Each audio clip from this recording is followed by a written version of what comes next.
Hi, இன்னைக்கு காலையில் வந்து நான் 19th செஞ்சுரியில் பண்ண ஒரு சைக்கலாஜிக்கல் எக்ஸ்பெரிமெண்ட் பற்றி படித்தேன். ஸோ படித்த உடனே கொஞ்சம் ஷாக்கிங்காக இருந்தது. என்ன அப்படின்னாக்கா, ஒரு லேபு, அந்த லேபில் வந்து ஒரு 80 to 90 மெம்பர்ஸை கூப்பிட்டுட்டு அவங்க ஃபேஸில் வந்து ஒரு ஸ்கார் மாதிரி வந்து வரைஞ்சிடறாங்க, ஒரு தழும்பு மாதிரி வரைஞ்சிட்டு கண்ணாடியில் அவங்களோட முகத்தை காமிச்சிடுறாங்க. ஸோ அந்த பர்சனும் அந்த ஃபேஸை வந்து பார்த்துடுறாங்களா எப்படி இருக்கும் அப்படின்னு சொல்லிட்டு, அதுக்கப்புறம் அவங்களோட கண்களை கட்டிட்டு அவங்களுக்கே தெரியாமல் அந்த ஸ்காரை ரிமூவ் பண்ணிடுறாங்க. அதுக்கப்புறம் கண் கட்டை அவிழ்த்து விட்டு வெளியில் போய் நீங்கள் பேசுங்க அப்படின்னு சொல்லி அனுப்பி விட்டுறாங்க.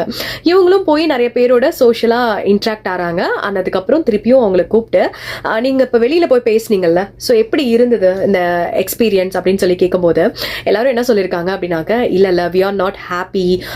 ஏன் அப்படின்னா எங்களோட முகத்துல வந்து ஒரு தழும்பு இருக்கு இல்லையா, ஸோ அதை நினைச்சிட்டு நாங்கள் ரொம்ப ஒரீடா இருந்தோம், ரொம்ப தாழ்வு மனப்பான்மையா இருந்தது, ரொம்ப லோவா ஃபீல் பண்ணோம் அப்படின்னு சொல்லி எல்லாரும் சொல்லியிருக்காங்க. அப்படியா அப்படின்னு சொல்லிட்டு அதுக்கப்புறம் அந்த கண்ணாடியை தூக்கி அவங்களுடைய முகத்துக்கு நேராக வச்சிருக்காங்க. அந்த அவங்களோட முகத்தில் வந்து பார்த்தீங்கன்னா அந்த ஸ்காரே இல்லை, அதான் வந்து ரிமூவ் பண்ணிட்டாங்கல்ல ஏற்கனவே. ஸோ இதை நான் ஏன் சொல்லணும் அப்படின்னு நினச்சேன்னா, நம்மள நிறைய பேர் வந்து பார்த்தீங்கன்னா எப்போவுமே அடுத்தவங்களோட ஒப்பீனியனை நினச்சி தான் வந்து பயந்துட்டே இருப்போம். நம்மளோட முகத்தில் வந்து ஒரு தழும்பு இருந்தால் மற்றவங்களுக்கு என்ன, இல்லைன்னா என்ன, அவங்க அதை பற்றி நிச்சயமாக வந்து ஒரி பண்ண போகிறதே கிடையாது.